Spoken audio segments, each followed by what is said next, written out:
Nkechi Obesai sat quietly at the long, shiny mahogany table, surrounded by her fiancé's rich and well-dressed family. The room smelled of expensive perfume and roasted chicken, laughter echoing from every corner. But not a single laugh was for her. The Okoros looked perfect, polished, proud, and full of quiet judgment. Their designer clothes sparkled under the chandelier, and every word they spoke seemed to remind her she didn't belong. She tried to smile, pretending not to notice the way they whispered behind their glasses of wine. Her fingers played nervously with her napkin, as she listened to their stories about vacations in Paris and business meetings in Dubai. No one asked about her. No one cared. Even Chijioke, her fiancé, seemed too busy impressing them to notice her silence. Still, Nkechi kept her head high. Her late mother's voice echoed in her mind. "Never let anyone make you feel small, my daughter." She took a deep breath and looked around the table, reminding herself that grace was her armor. They might see her as an outsider, but she knew something they didn't. She was far more than the quiet girl they were trying to humiliate. The laughter around the table grew louder, but the jokes weren't funny anymore. They were sharp and aimed straight at her.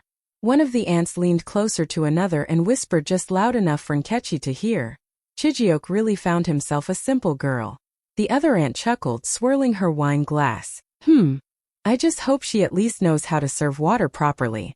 These village girls can surprise you." Their laughter cut through her like a knife. Nkechi's heart tightened, but she didn't show it. She kept her smile small and polite, even as her hands trembled under the table. She could feel every pair of eyes on her, judging her dress, her accent, her calmness. Someone joked about girls who come from nowhere trying to marry into good families. Another said, "Love is blind until the bills arrive." The table erupted in laughter again. Nkechi swallowed hard.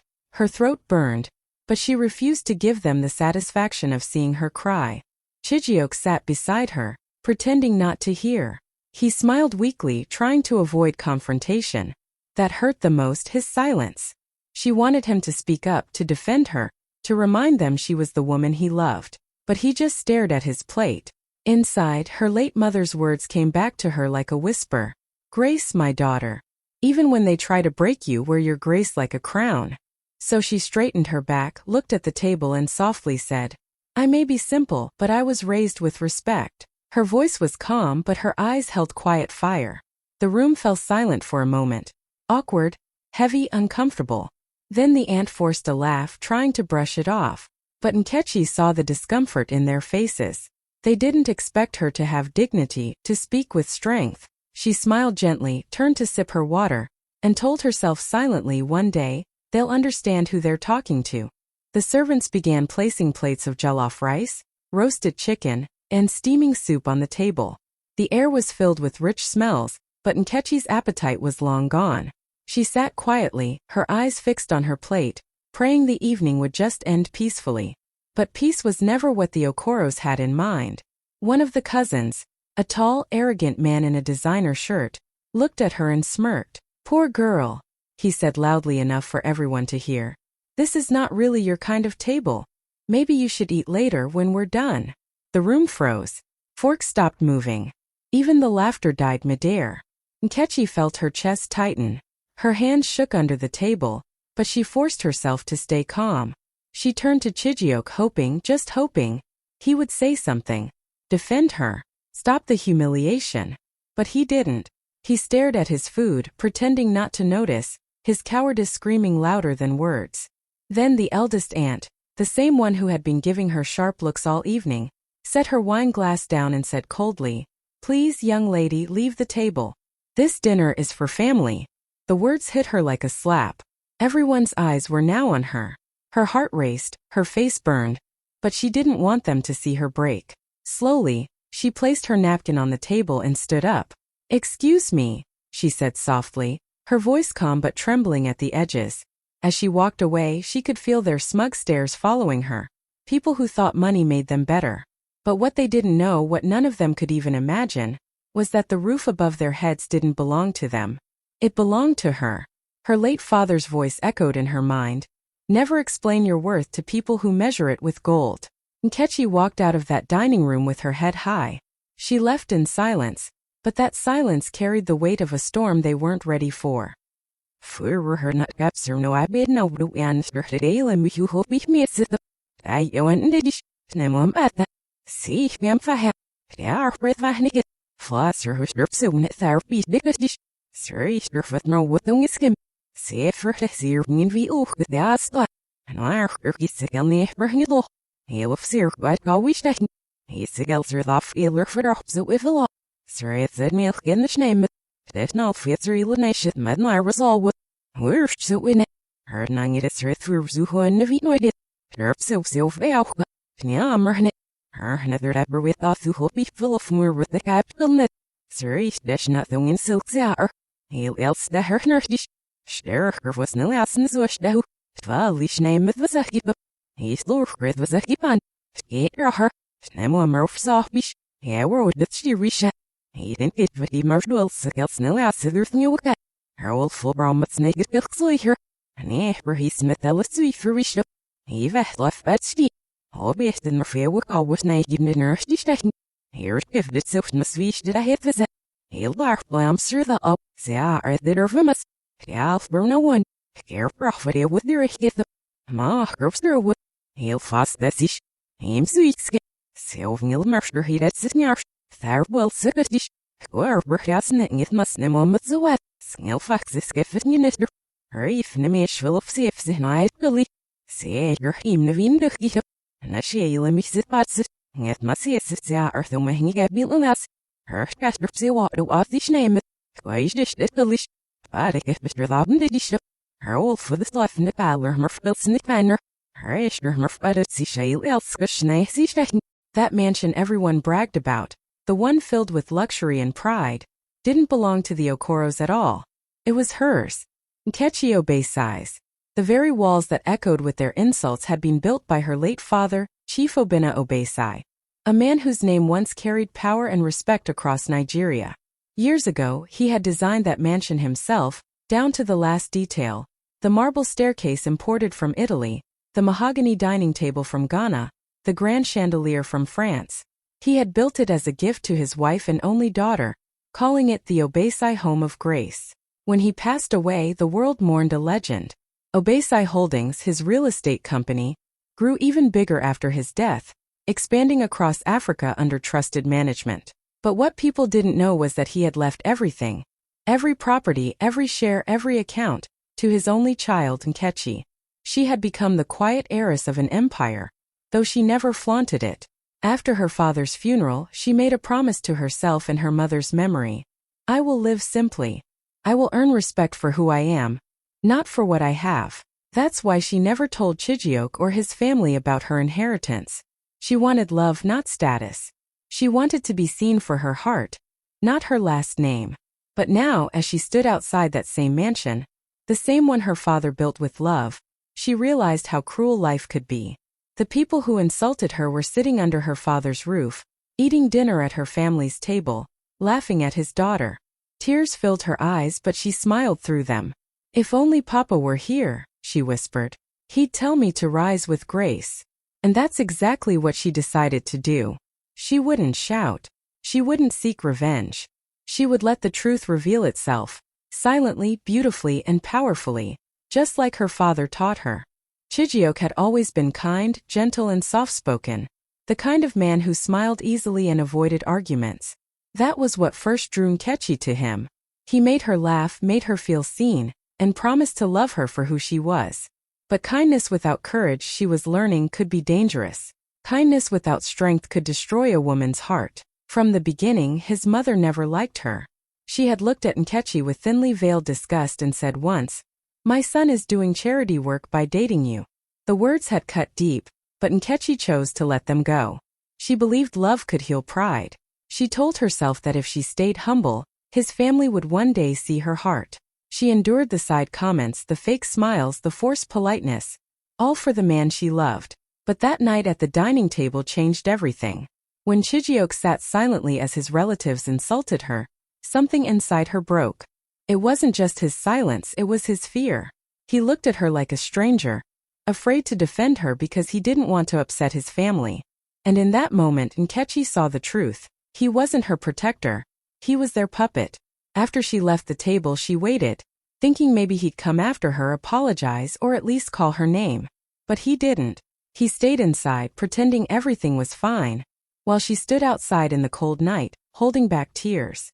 She finally understood that love means nothing without respect. You can give your heart to someone, but if they can't stand beside you when the world turns cruel, then what you have isn't love, it's weakness. That night, standing under the stars, Nkechi whispered to herself, "I deserve more."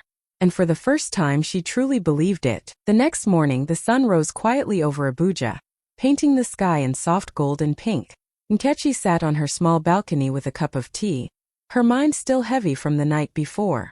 The voices from that dinner echoed in her head, the laughter, the insults, and most painfully Chijioke's silence. She felt tired, but deep inside, a strange calm had replaced her hurt. It was as if something inside her had shifted, a quiet strength she didn't know she still had. Her phone began to ring. She glanced at the screen. It was Mr. Kalu, her father's old lawyer. She hadn't spoken to him in months. She took a deep breath and answered, her voice steady but soft. "Good morning, Mr. Kalu." "Good morning, Madam Nkechi," he said warmly. "I wanted to inform you. The property transfer is complete. The Okoro mansion is now officially under your name. Your late father's acquisition has been finalized. All documents are ready for your signature." For a few seconds she couldn't speak. The same house where she was humiliated just hours ago. The same house her fiancé's family treated her like an intruder, now legally belonged to her. Felt almost poetic. Destiny's quiet justice. A small smile spread across her face as she looked out at the morning light. "Perfect timing," she whispered, her voice calm but full of meaning. "Would you like me to deliver the documents today?" the lawyer asked. "Yes," she said softly. "Please do."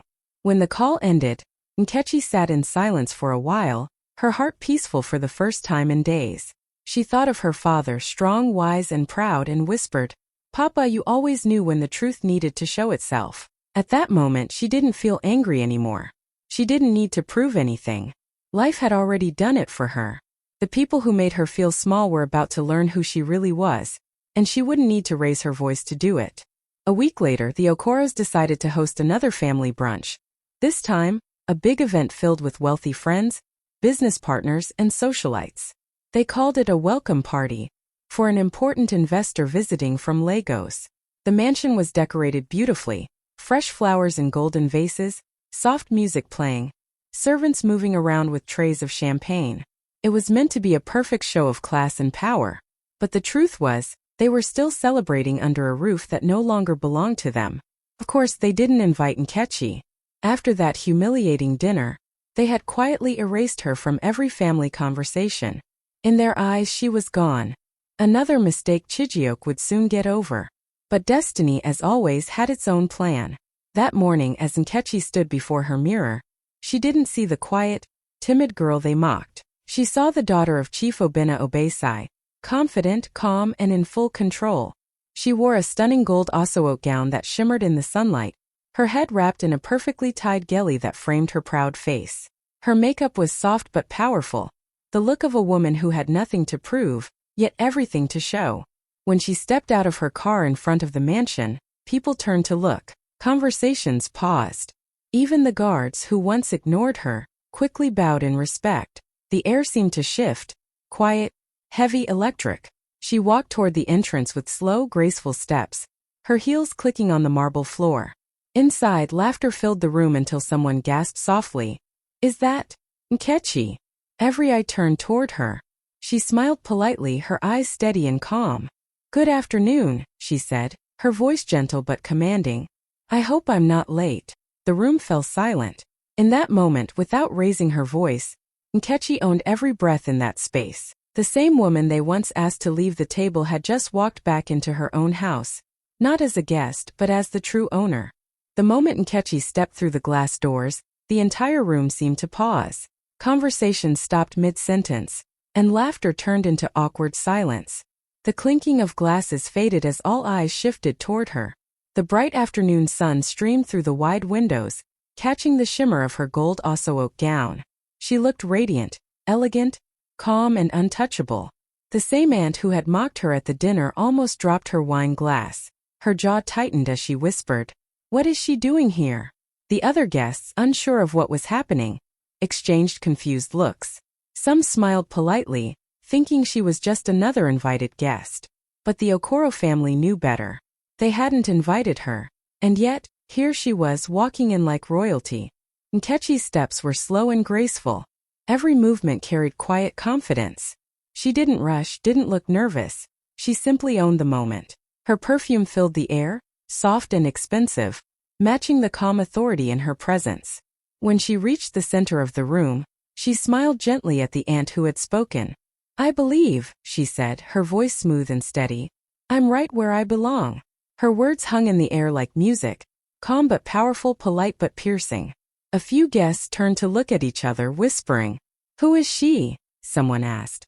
"She looks familiar." Another muttered, "She carries herself like a queen." The Okoro family tried to force smiles, pretending everything was fine. Chijioke looked stunned, his glass trembling slightly in his hand. His mother's face hardened, but she said nothing. Nkechi walked further in, greeting a few guests with gentle nods. "Good afternoon," she said warmly. "I hope everyone is enjoying the event." Her tone was peaceful, but something about her calm made the entire room uneasy. She wasn't the poor girl they remembered. She was the woman they underestimated. And though they didn't know it yet, this gathering wasn't theirs anymore. Kek. As Nkechi stood gracefully in the middle of the room, people still whispering, the atmosphere grew tense.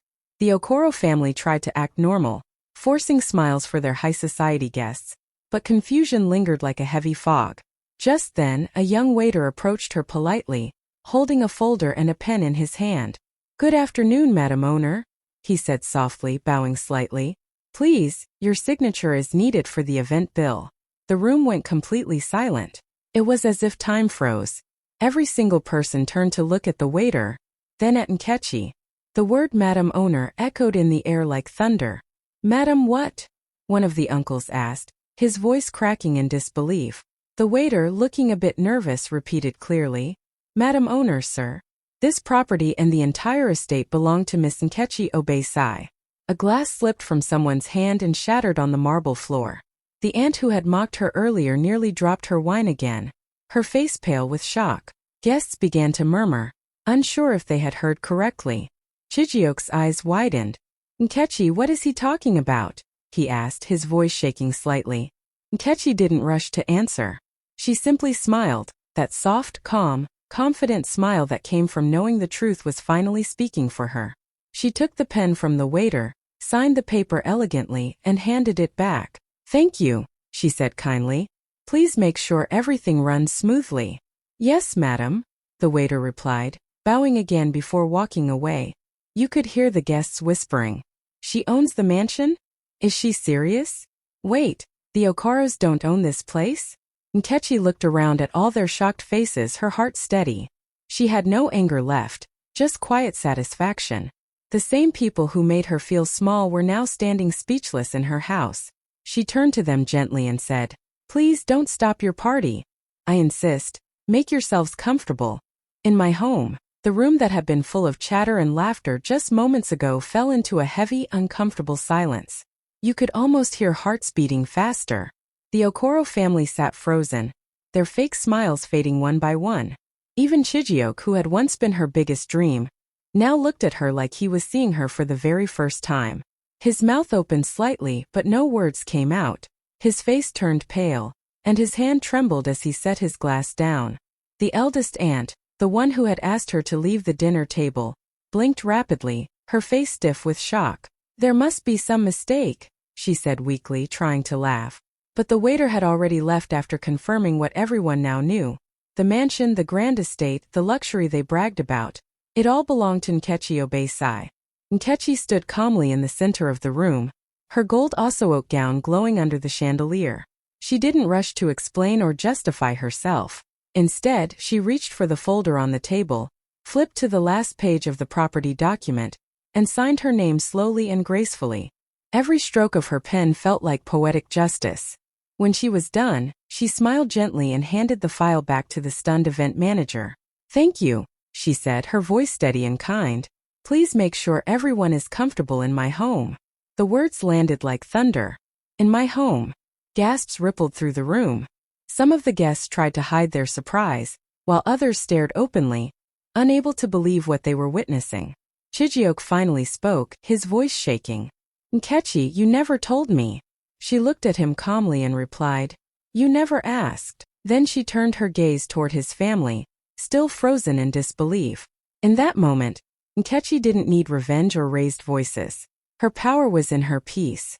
The same woman they once humiliated was now standing tall, calm, and untouchable, owning not just the house but her dignity. Nkechi stood still for a moment, letting the silence linger.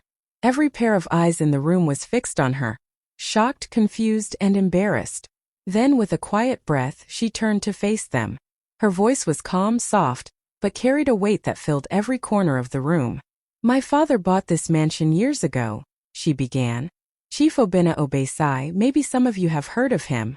He built this home long before the Okoros ever moved in. When he passed away, everything he owned was left to me." A few guests gasped softly. The Okoro family looked like the ground had been pulled out from under them. Chijioke's mother's lips trembled, her eyes darting toward the walls as if seeing them for the first time. Nkechi continued, her tone steady and graceful. "I didn't correct anyone before. I thought staying humble would earn me respect. I thought people would see my heart, not my background. But I was wrong. In your world, respect only comes when there's money attached to your name." Her words were not angry. They were honest, full of quiet truth. She looked around the room, her eyes meeting each of theirs. "You judged me because I didn't show what I had. You mistook humility for weakness. But strength isn't loud. Sometimes it just waits for the right moment to speak." No one said a word. The air felt thick, almost sacred. Even the guests who didn't know her could feel the power in her calmness. She smiled softly, her eyes glistening. "I never wanted to embarrass anyone," she said gently. "I just wanted you to understand. A woman's worth isn't measured by what she wears, or where she comes from. It's in how she carries herself when the world tries to shame her." Her words cut deeper than anger ever could. The same table that once silenced her now sat speechless before her.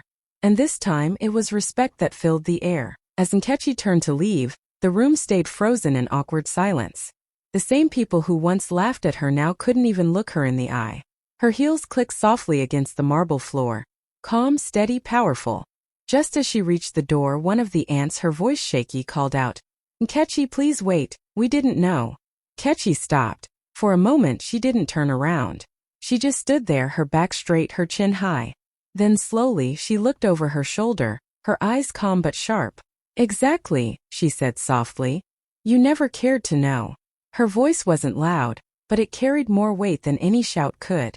The aunt's eyes filled with guilt, and Chijioke looked down, unable to meet her gaze. He wanted to speak, but words failed him. His silence, once harmless, now felt heavy, the kind that destroys love. Nkechi gave a small, polite smile. Not bitter, not proud, just peaceful. "I wish you all well," she said simply. And with that, she turned and walked away. Her gold osso-oak gown shimmered under the chandelier lights, every thread catching the glow like tiny flames. Each step she took felt like poetry, elegant, powerful, and final. People whispered, some with regret, others in awe. Even the waiter who had spoken earlier watched her go with quiet admiration. She didn't need to raise her voice or seek revenge. Her grace was her revenge. As she stepped outside, a gentle breeze met her, brushing against her face like freedom. The mansion behind her buzzed with confusion and shame, but Nkechi didn't look back. She had walked into that house as someone they mocked, and she was leaving as the woman they would never forget. Her walk wasn't just an exit, it was a statement. Every step said, "You tried to make me small, but I was never meant to fit at your table. I was meant to own it." That night, long after the brunch had ended, someone uploaded a short video clip from the event to social media. Within minutes, it began to spread like wildfire. In the clip, you could see Nkechi standing in her golden osso-oak gown, calm and radiant. The waiter approached her politely and said, "Good afternoon, Madam Owner. Your signature is needed for the event bill." The camera captured the stunned faces of the Okoro family. Their wide eyes, dropped jaws, and frozen expressions. People everywhere were watching. Comments flooded in. "She's the one who owns the mansion? The poor girl they humiliated just walked in like a queen. Wow. Grace, humility, and power all in one person." The clip was shared thousands of times in just an hour, trending across Instagram, Twitter, and Facebook. Viewers were mesmerized not just by the reveal, but by the way Nkechi carried herself. She didn't yell. She didn't insult anyone. She didn't need to. Every gesture, every calm smile, every poised step spoke louder than words ever could. People called her story inspiring. "This is how a woman rises with dignity," one comment read. Another said, "She didn't need revenge. Her grace did it for her." Even news outlets picked up the story the next morning, sharing the clip with headlines like, "The poor girl who owned the mansion," and "Abuja heiress turns humiliation into graceful power." The world was watching, captivated by her quiet strength. In the following days, messages poured into Nkechi's phone, strangers praising her courage, telling her she had inspired them to stand up for themselves, to carry themselves with dignity no matter the circumstances. She read them all, smiling softly. For the first time, she realized the true power of her father's lesson. Humility and patience could speak louder than anger, pride, or revenge. Through grace, she had reclaimed not just her inheritance, but the respect she had always deserved. And the world had witnessed it. Weeks later, Nkechi's story had reached every corner of Nigeria. She was featured on the cover of a leading business magazine as the new CEO of Obesai Holdings, the real estate empire her father had built and she had inherited. The article highlighted not just her wealth, but her grace, intelligence, and the quiet strength that had made her rise above humiliation and betrayal. At the photo shoot, she wore a breathtaking emerald gown that shimmered under the studio lights. Her hair was perfectly styled, her makeup soft yet powerful, and her posture radiated confidence. The photographer clicked away, capturing every angle of a woman who had transformed pain into power. When asked what message she wanted to share with the world, Nkechi smiled gently and said, "Never let anyone make you feel small in a place you were born to own. Stand tall, speak with dignity, and let your strength shine quietly." The magazine's caption summed her journey up perfectly. She didn't raise her voice, she raised her value. Her story went viral again, inspiring thousands of young women across Africa. They shared her photo, her words, her journey from humiliation to triumph. Nkechi looked at herself in the mirror that evening, the emerald gown flowing around her like liquid light. She remembered the dinners, the insults, the moments she had doubted herself. Now she didn't just own a mansion or a company. She owned her story, her power, and her destiny. In that quiet moment, she whispered to herself, "I didn't need to fight to be seen. I just needed to rise." And with that, she smiled fully, confidently, completely.